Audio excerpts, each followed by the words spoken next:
like people come into your life Mm-hmm.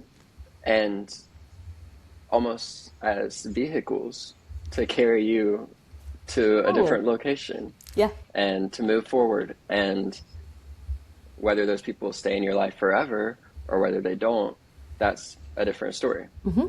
It's about the journey. Welcome to Narratives and Nightcaps, books, beverages, and author conversations. I'm Bree, always ready to dive into new fantasy worlds and take a step back in time. I'm Megan, part critic, always team physical copy, and forever chasing good thrillers and a great plot twist. I'm Emily, your resident mood reader who thrives on chaos questions and lively book chats. And I'm Jordan, equal parts heart, humor, and high-functioning caffeine addict. I come with coffee in hand, wine on standby, and a Gilmore Girls quote for every occasion. Cheers! Cheers!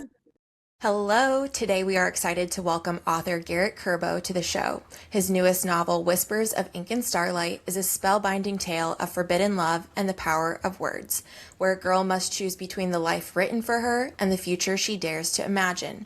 Garrett is a talented storyteller who writes with creativity and purpose, and we can't wait to talk about his book. Hi, Garrett. Hi, Garrett. Hi, thank you so much. Thank And you. I'm excited too. Oh, so are we. Emily and I have been texting and talking about your book, so we are we are very, very excited to have you on the show. Thanks for, yes. Oh, okay. Yeah. Well, don't worry, I've got mine too. We're set. It doesn't leave my side really. Of Yeah, course. of course. Hey, as it shouldn't. I totally get it. As I'm just gonna echo what Bree said. It is so. I'm so looking forward to this conversation because Garrett, the way you wrote like the magic system in this book, the world and everything was so creative. I am very, very curious to hear how this came to be, your thoughts behind it, and we'll jump in. But before we dive into all of those great questions and conversation, we like to kick off each episode with what's in our glass. So, can you tell us what's your nightcap today? I can. So I have in one of my favorite cups, my drinks well with others. Yes. Love it. Love it. It's a vodka soda with lime, which Excellent. is when James and Nell go to DC, Yeah. this is the first alcohol that she ever has. I Excellent. remember I'm not that. gonna chug it, but That would make for a very interesting episode. I mean, I don't know. That'd yeah, go a different direction, I think. I remember that scene for sure. Okay, yeah. well, when it's not that beverage, are you a coffee person or a tea person? I used to be a cereal coffee person. Okay. Every now and then I would drink a tea like at night, but for the most part I was drinking coffee day, afternoon, night. Then I started having stomach problems and I couldn't handle the acidity anymore. I think I overdid it, to be honest. Um, so now I haven't drank coffee since last September and I've just been drinking tea and matcha.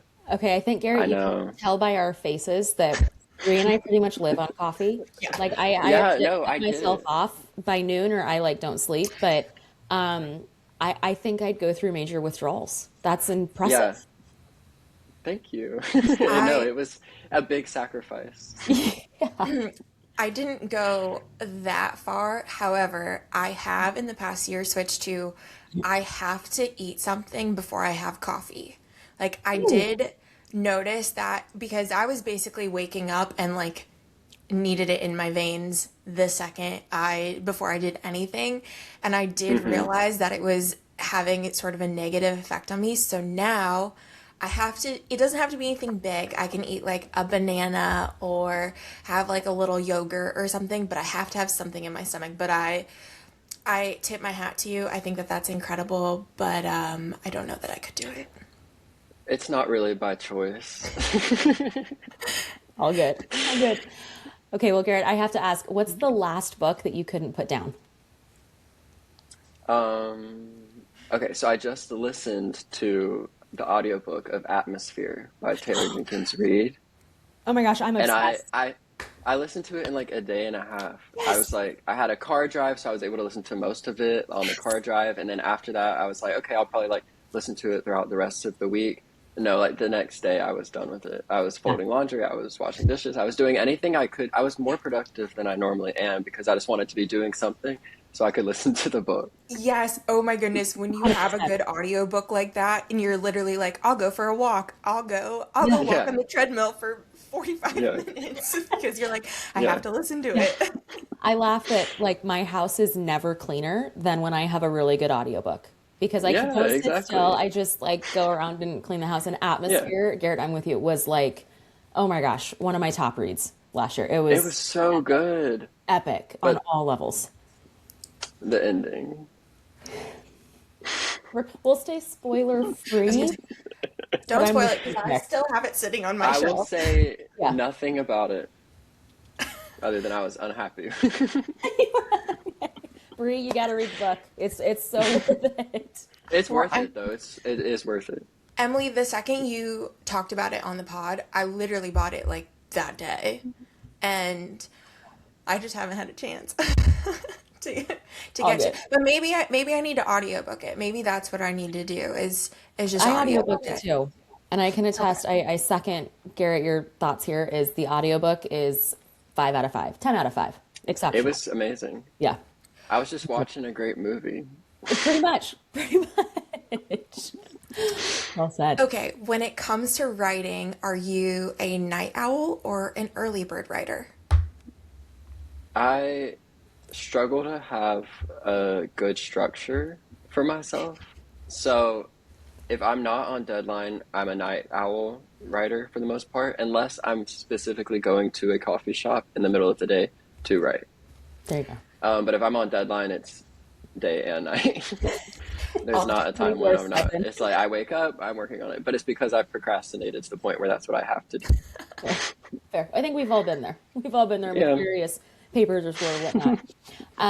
Okay, I'm curious. Are you a sweet or savory snacks while writing?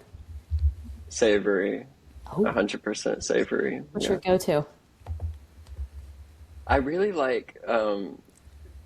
There's this brand of chips called Terra, and it's like vegetable chips. Okay. I like to dip those in hummus. Yum. Yum. It's salty and it's really good. Yeah. And then I drink like 1 to 2 matchas at night when I'm writing, Yeah. because it's still caffeine, but it's not coffee, so it feels healthy. There, there you go. Love Okay, it. I have to know, however you want to describe this, what is your favorite emoji?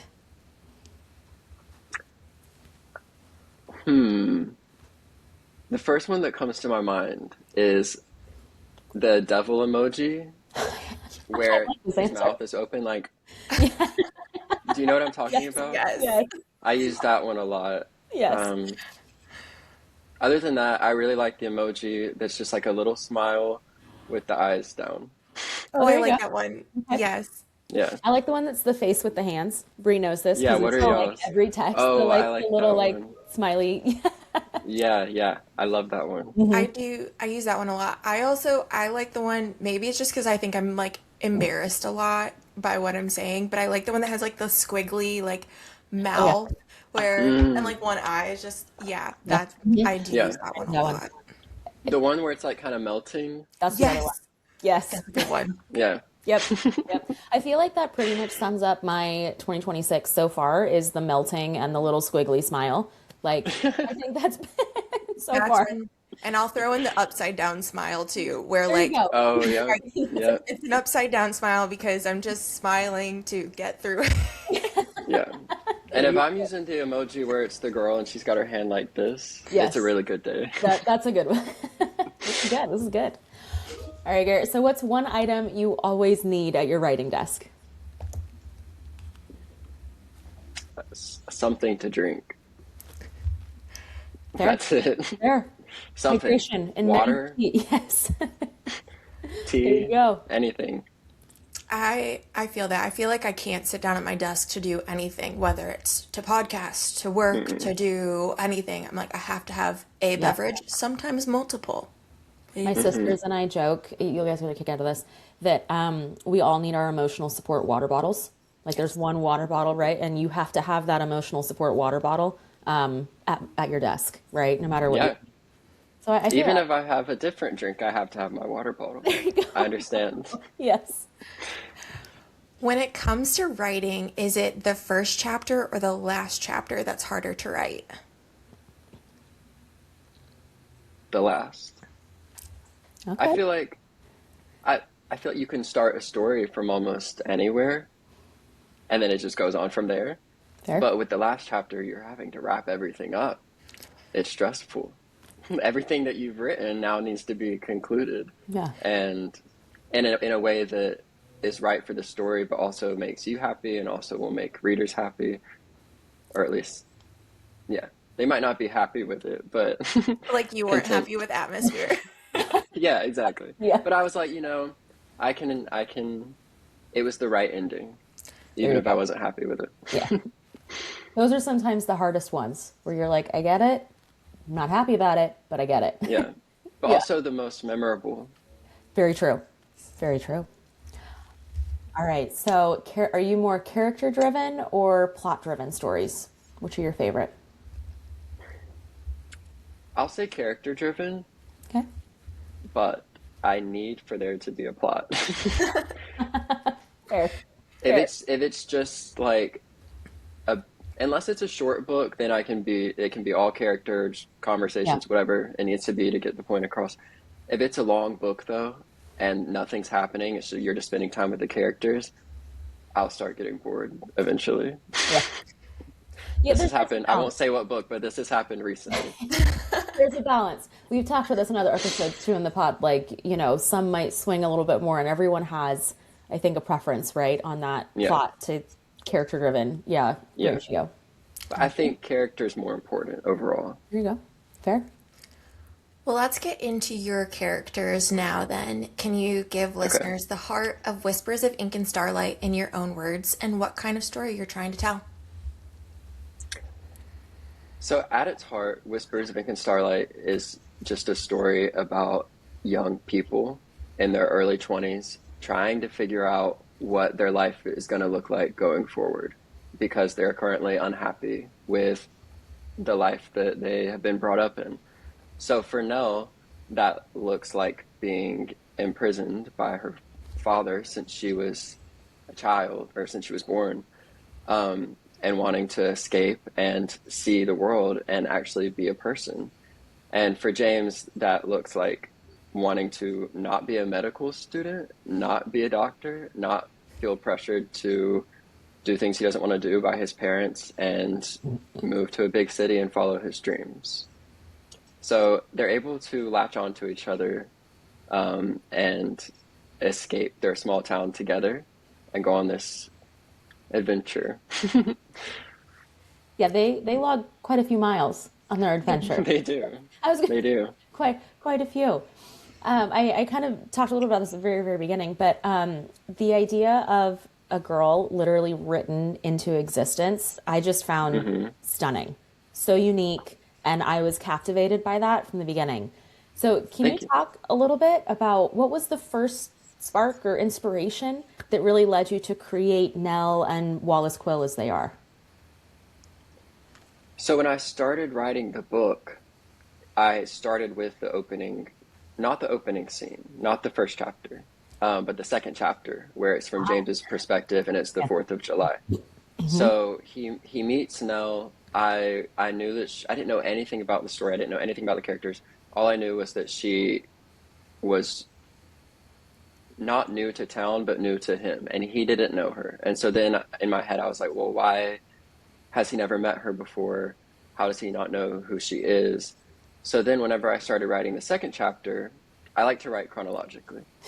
So whenever I started Like, writing the second chapter and I was still kind of figuring out what was going on, I started Nell's perspective with her at home with Quill.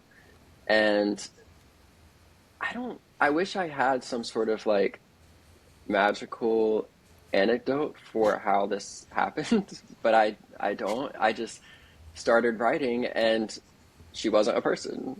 She wasn't a human. yeah, She was written into life, and she had all of these rules for where she couldn't go and where she could go and what she couldn't do and what she could do, and it was all dictated by Quill. I wanted him to have full control over her life, and for that to be a major driving factor in the plot.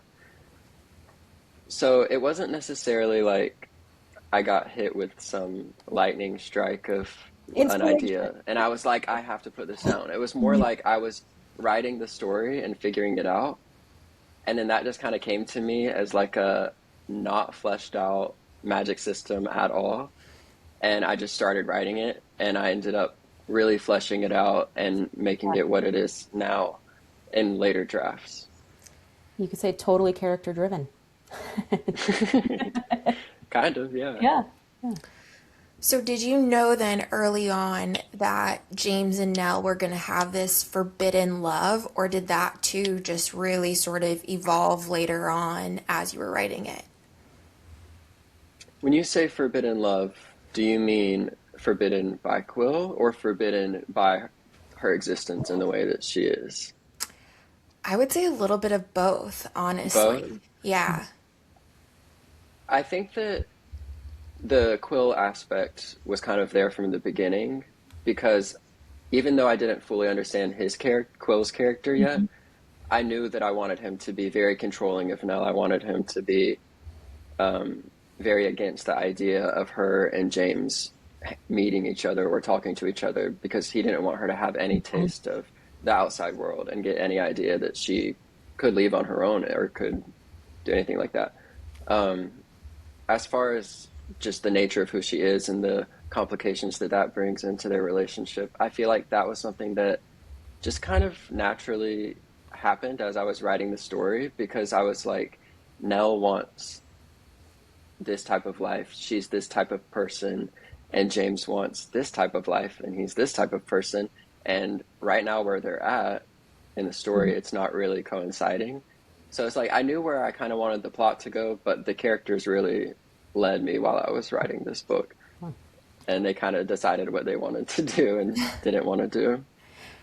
Those are sometimes the most fun. So I have to ask in that vein, Garrett, who was the hardest character for you to write emotionally? Nell, James, or Quill? I think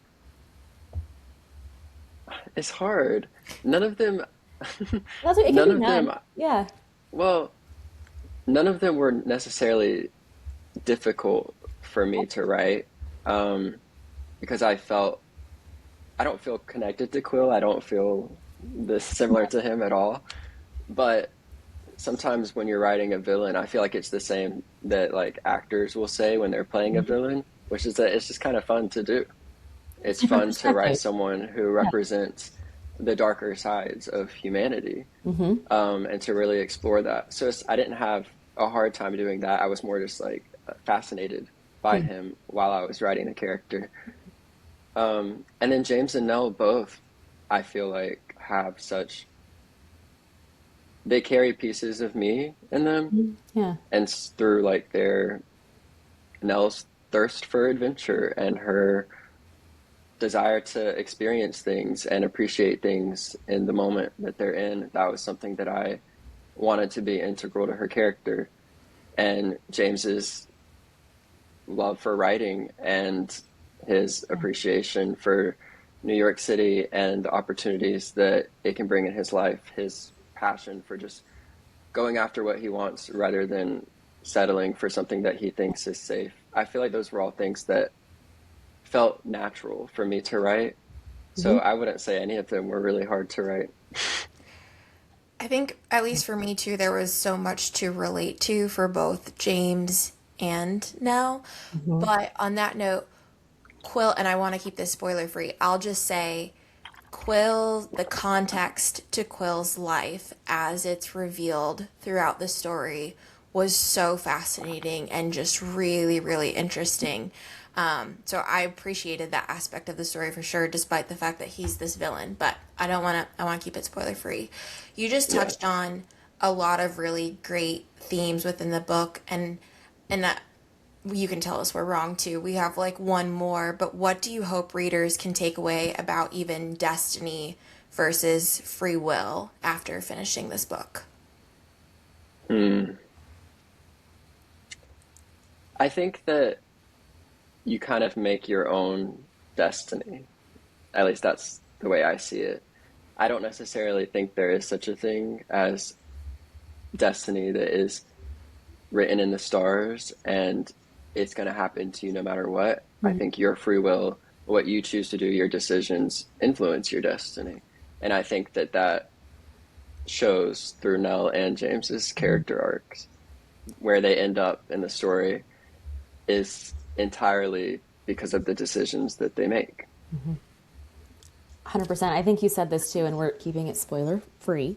Yeah. So I'm gonna try to say this as best as I can. But I loved watching their character arc, but also you kind of made a comment on Nell and James latched onto each other, and it kind of felt like right time, right place, right people at the very beginning, and they latched onto each other to go on this arc together. And I'll just say influencing each other towards the final ending. But I think that was really cool to see them go together and then know where it ends up. It was really powerful to then look back at that moment. Yeah. And it's like people come into your life and almost as vehicles to carry you to a different location Yeah. and to move forward. And whether those people stay in your life forever or whether they don't, that's a different story. It's about the journey. Yeah. Very well said. Thank So, you. Garrett, I have to ask, I'm going to shift gears slightly. How are you feeling now that Whispers of Ink and Starlight is done in early physical copies and almost officially out in the world? How are you feeling about all that? Nervous, excited. Yeah. I want to scream with joy. I also want to As throw you up. Yeah, Yeah. All of all you. of the above. All of the above. I follow-up question on that. When you officially finished the book, how did you celebrate? Have you celebrated yet? Maybe that's the better question. Yes. Well, okay. So I try to celebrate at any given There you go. anything I can celebrate, I'm going to Milestones? celebrate, you know? Yeah. Yeah. So I can't really remember exactly, but I do have one memory. Okay. When I sold Whispers of Ink and Starlight to Lake Union, Yeah. and when I signed the contract, I had a bottle of champagne that I had been holding on to for like a year. And Yeah. I was like, when I sell this book, I hadn't even gotten an agent yet. I was like, when I sell this book, I will drink this bottle of champagne. There you go. And I did. That's And I perfect. have another one that I got around the same time that is pink champagne for my next book that I haven't sold. I love Boom. that. That's So awesome. that's how I celebrated. I love that. Me too. Yeah, I agree with you. I think that you should always celebrate the little things and the big things. So, Yeah. No, anytime something would happen, I'd be like, this is an excuse. I'm going to go to buy this. I'm going to go, yeah. I'll take any excuse Yeah. to spend money. Yeah. I share that. I also love to celebrate, we talk about marking an occasion, right? And there's a particular bottle of champagne that's at our local grocery store that my husband and I always pick up whenever we're celebrating a milestone, a moment, anniversary, or whatever. And it's kind of become, we just call it our champagne. Not that it's personally ours, but it's become fun, right? That it's like that's what Yeah. we go to, and champagne is celebratory. So I'm with you on And that. you deserve it. We all do. I did a little celebrating over the weekend as well, so I get that.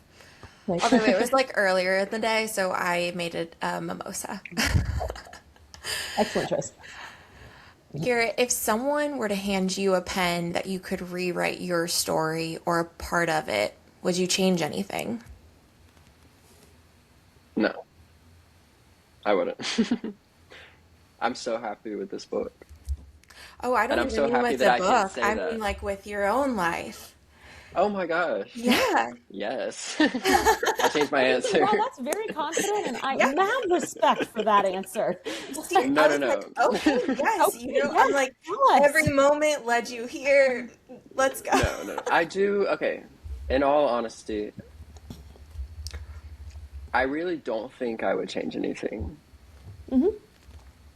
about my life up to this point. Other than like if I could have made my parents like millionaires or something like that, Right. you know. I think we're all in that boat. But that's changing their life, not mine. I love those videos that are like, I'm just sitting here waiting for my parents to be like, just kidding. We're so wealthy and you don't Right. have to work anymore. Yeah, yeah. Or like your best friend who randomly comes to you and is like, I was just testing you. I'm actually a billionaire and I wanted to see if you were a true friend. Yes, I just wanted to make sure you're a good person. Some long Yeah. lost aunt, comes out of the woodwork like, you're the sole heir. Yes. Like, would be lovely, right? Yeah. Why can't that happen? Well, we'll manifest.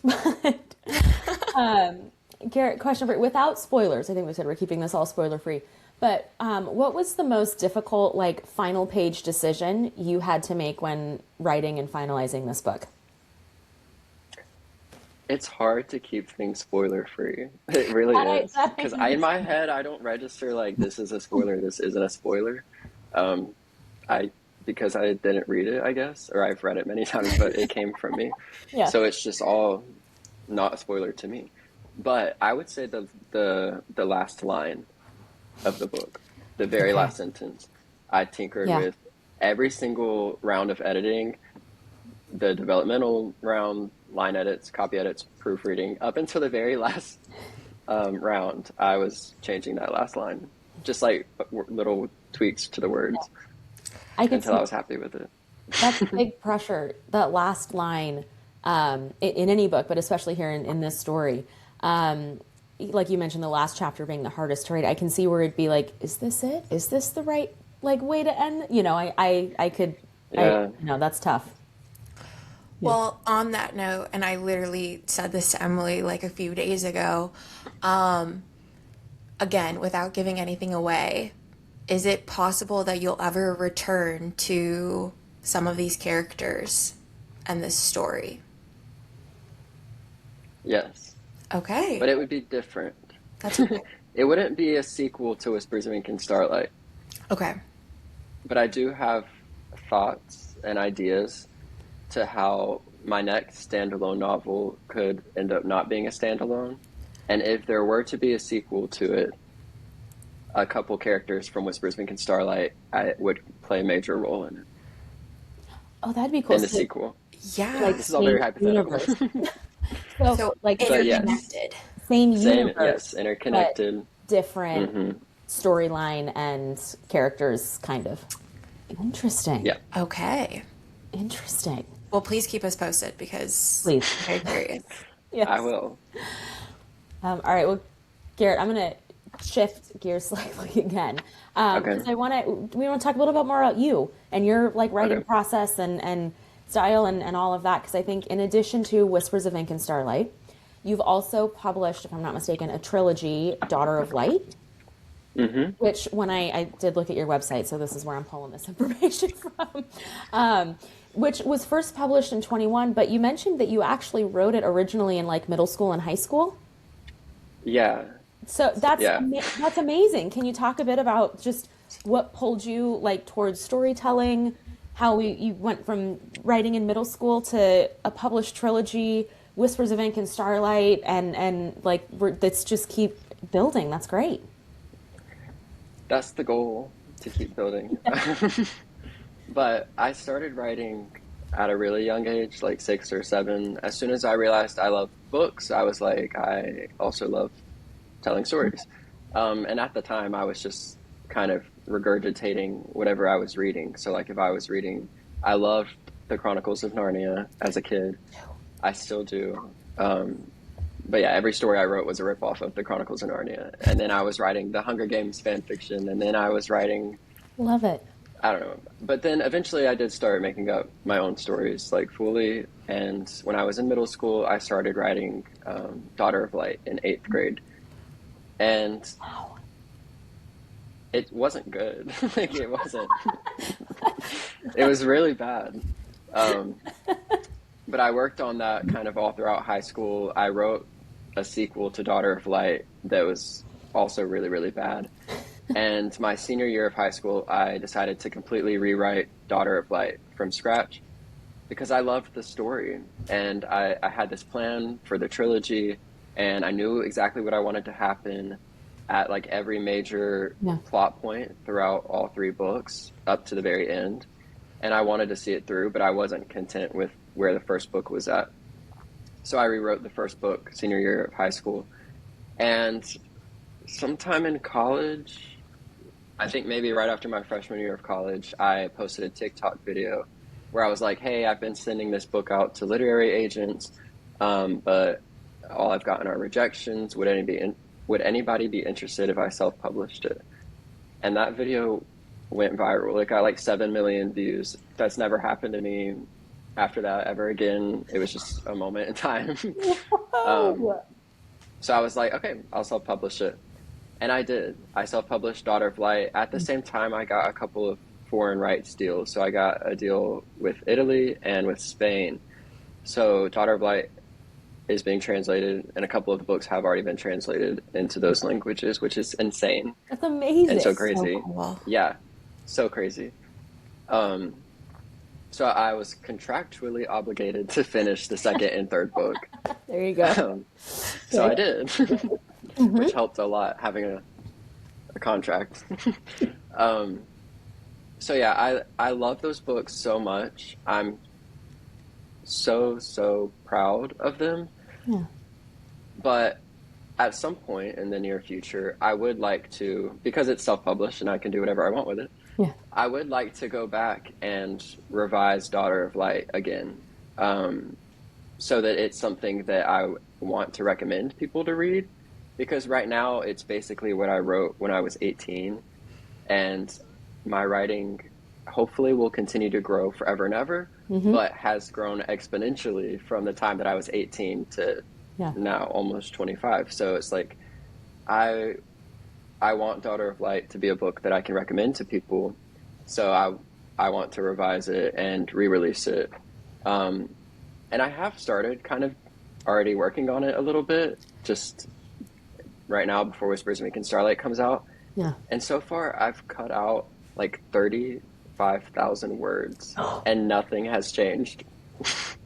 Nothing about the book has changed. So it definitely needed another edit, by me. So that's what's happening. Well, I think, Garrett, we're probably our own harshest self-critic, True. with any like piece of work that any of us do. And it just goes to show what you were saying earlier, right? It's more about the journey, right? Like Yeah. it's kind of a snapshot in time, and then writing evolves, and then you go back and revisit if you want to, and you go, oh my gosh, there's 35,000 words out the door. Yeah, Yeah. that's amazing Yeah. though. Yeah. I Yeah. think that is so cool on so many different levels.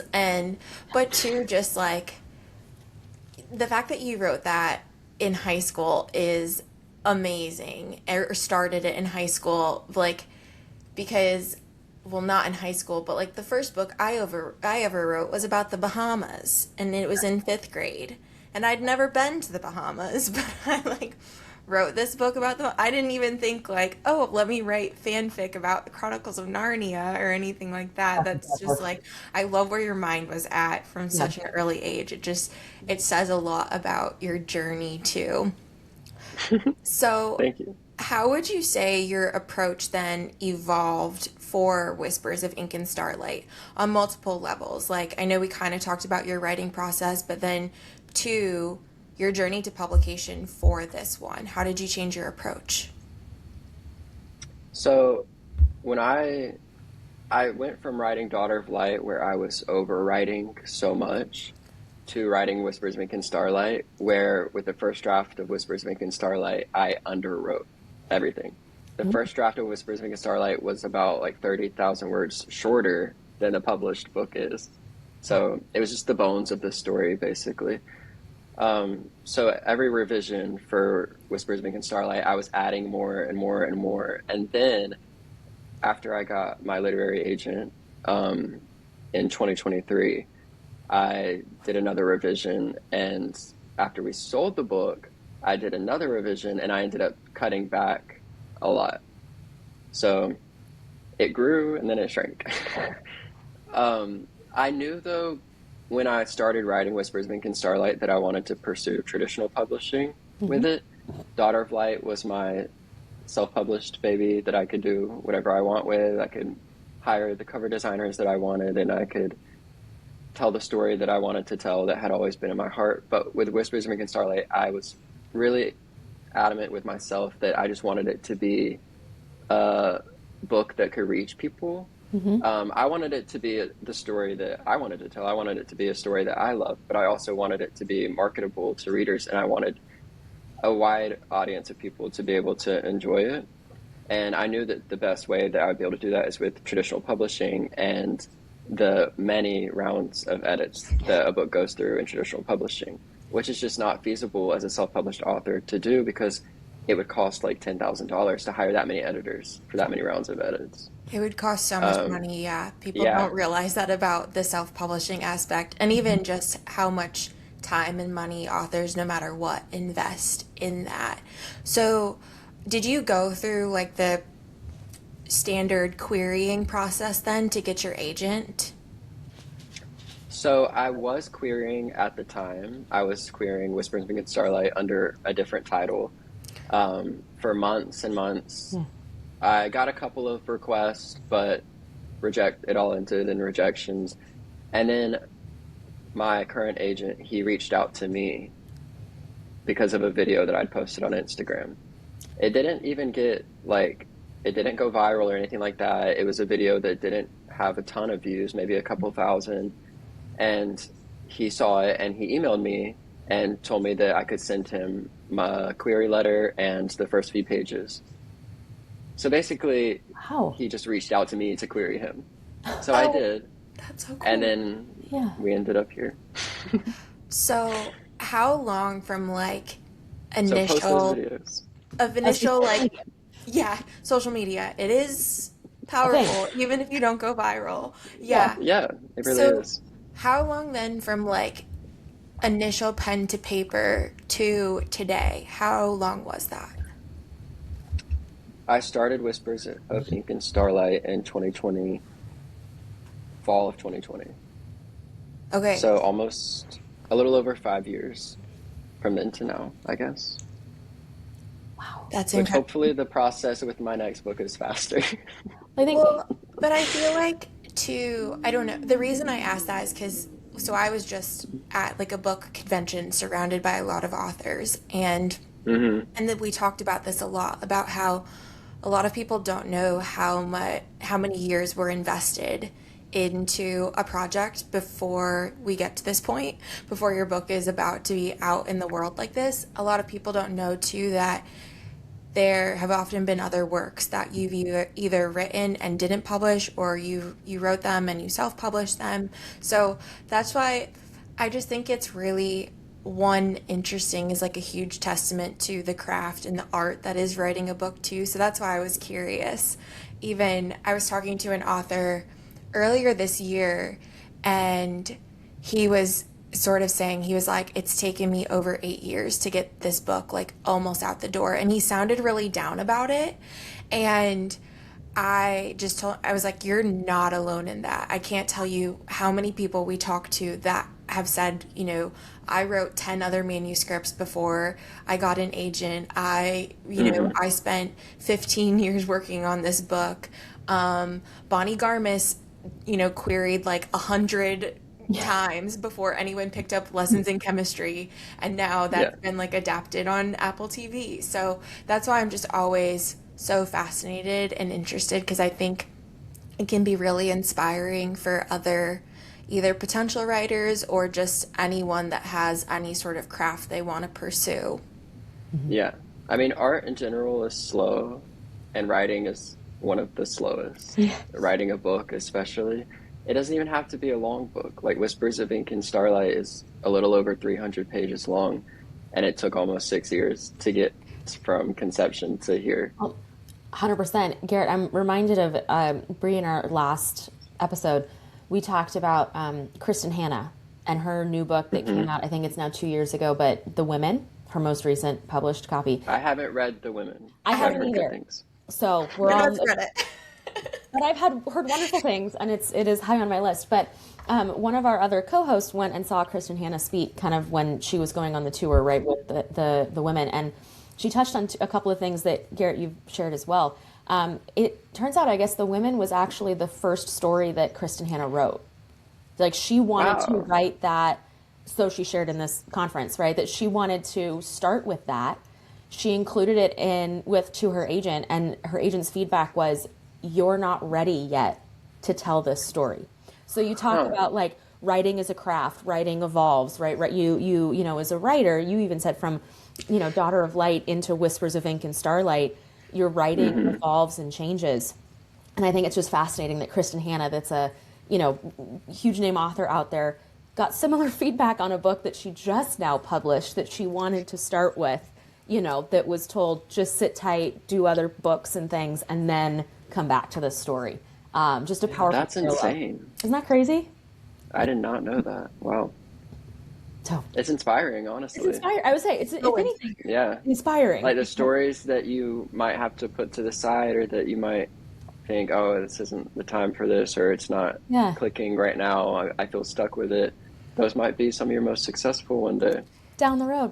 I think it also speaks to, you know, we talked a bit earlier in the episode about, you know, when Nell and James meet and it's right time, right place, right person. Like it just sort of clicked for them to go on the journey together. And we could draw all Yeah, sorts of metaphors and you know, connections, but it's all part of the journey, right? it is. Yeah. So, Garrett, you kind of talked a little bit about this before with your rosé champagne, your pink champagne that's waiting for the next deal that's coming up. Yes. Can you tease what readers can expect from you going forward? Any other details on the story and the works that you can share? Yeah, I'll tell a little bit about it. Why not? Here we go. I don't have anyone telling me not to. Okay, let's hear it. So my next book, I have a first draft written. Okay. Well, a second draft. I've edited it once, Okay. and then I sent it to my agent. He sent me back a developmental edit letter. I realized it desperately needed a big developmental edit, so that's what I'm doing now. Um, but I like to think of it kind of as Buffy the Vampire Slayer meets A Star is Born meets Challengers. I'm I'm in. So obsessed. it's Yes, I'm it's already there. it's about a young woman named Jules, and she's a demon slayer. She's 23, but she's been a demon slayer since she was 14. Um, and she doesn't want to be a demon slayer anymore. She hates it.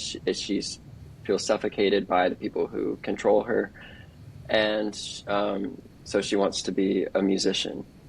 So she ends up kind of in this love triangle with her, a challenger's style love triangle with her best friend Peter and a musician that she meets named Ezra.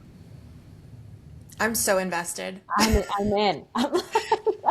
I loved Buffy the Vampire Slayer Same. back I in was the gonna day. say Same. that was like Absolutely foundational to my growing up.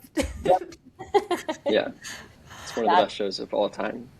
yeah, that and Charmed. That got me Oh through. yeah. Yeah.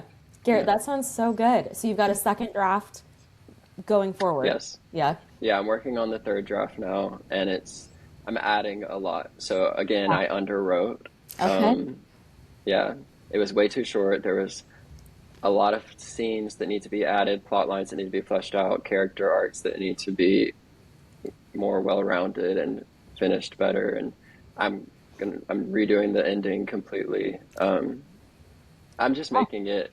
I'm making it to where I'm telling the story that I really want to tell. yeah. And the first attempt was just an attempt. But I'm excited Process. about it. We're excited too. Again, you'll have to keep us updated, keep us in the loop on that. If you need any ARC readers, again, Emily and I are happy to. Happy to help. I'll remember that. Yeah. Are there any themes that you find yourself returning to again and again? Or I'll just say, like, is there a theme that you know in the back of your mind you want to get to one day, but you don't know what the story is yet? I find myself returning to themes about artists, I guess, people Hmm. who want to pursue something that is outside of the binary of what you should pursue. That's in Whispers of Ink and Starlight, of course, and it's in my next book. And I think that it'll probably be a thread that is woven throughout lots of things that I write throughout my life because it's something that I feel so closely. There is a story that I want to write one day Yeah. that has to do with a ghost. Let's hear it. I Yeah. want to write about this guy who dies and becomes a ghost. And this would be a more character focused story, less plot focused. At least I say that now. Yeah. Watch it turn into this whole like action All adventure right. thing. But he becomes a ghost and he's trapped as a ghost and he's in his life, seeing his family, seeing his friends who can't see him. And he was unhappy when he died. Um, that's it. I want to Man, explore that. that sounds like a really powerful like starting point for a story Yeah, and characters that could, like you kind of shared that, Nell and James and others sort of took the story and ran with it. That yeah, could go in a lot of different interesting directions. yeah. I love the concept. Yeah. Speaking of ghosts in Savannah, That's what I inspired me. the second you said that, I was like, where is he about to go with this? Because I Yeah. need to bring It this takes up, place in Savannah, obviously. Obviously. obviously. Obviously. I are you familiar? And I'm about to bring this up, and I have little details to share. That's okay. I listened to a podcast one time. So when I'm not listening to bookish podcasts, I listen to a lot of true crime podcasts, which often ventures into the ghost area. Hmm. And I once heard that there is a ghost in Savannah that appears so real to people that they've had people call 911 and talk about this woman who appears to people to the point now that like the police, they used to respond but now they no longer do because they just know that like these people saw this ghost. Have you heard of this? I have not, thankfully. I haven't seen her. I don't want to see her. I'd be so freaked out. But it's true. Savannah, I'm pretty sure, is supposed to be the most haunted city in America. And I believe it. It's spooky. It's really pretty, but you Yeah. walk around and it just feels spooky, especially in the evening or at night. But That'd no, I haven't heard of that. But there's tons of ghost stories. Like there's so many. If I ever stumble upon this episode again, I will send you the link and you can listen to it. And Please, then you'll know please where to do. avoid because she. Yeah, I need to know where she's gonna show up at so I can be. never go there. Yeah. And this was like the one time I've been to Savannah. I was telling Garrett about it a little bit beforehand. We showed up and I was like, Jared, let me tell you about all the ghosts that are here. And he was like, no, no, no, no, Hmm. no, no, no. No. Yeah. This city was built over cemeteries. What? Like pretty much every square foot of the historic district used to be a cemetery. Now you're just asking for it. Like now you're just Yeah. asking So for like to be the most haunted city in the US. exactly. I mean, They wanted it as their tourism tag. For sure. They planned the yeah, whole thing. I'm sure. They did I just for that. design. Wow. Like if you walk down the sidewalk, there's like the old bricks and stuff. There will be parts where it's kind of sunken in just slightly, and that's where the bodies have decomposed underneath. Oh my What a gosh. lovely thought. Yeah, On that happy note. and that's true.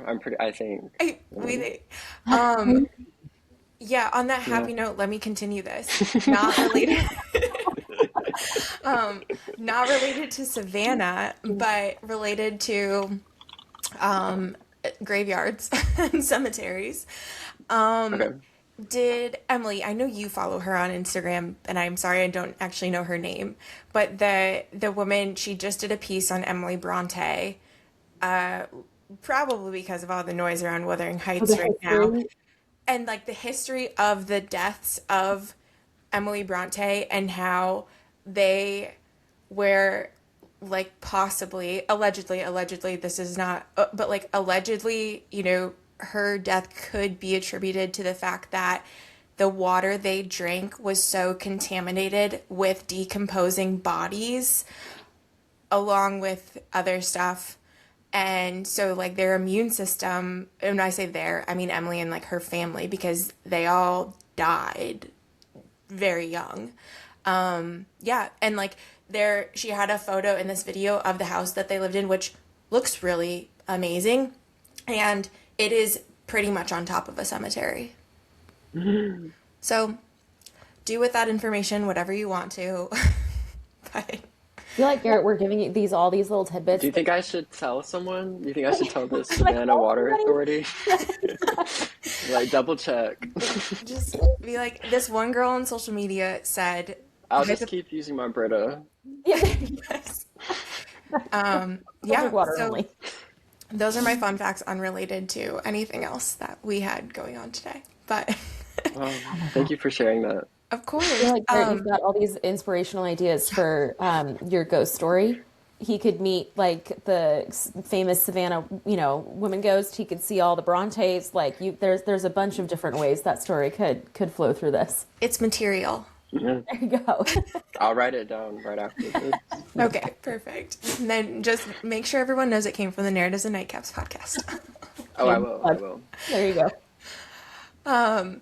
When it comes to Whispers of Ink and Starlight, do you have any events coming up? Or in addition to popping some champagne, how are you planning to celebrate?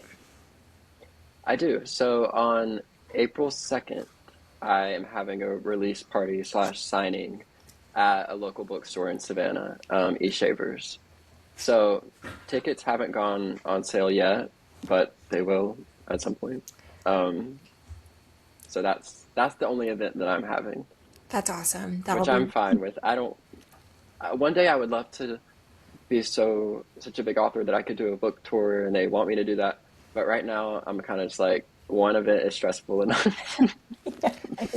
It builds. We already talked, right? It builds, it grows, and it's all great. That's awesome. I need the practice of just one There you go. to be able to do any more than that.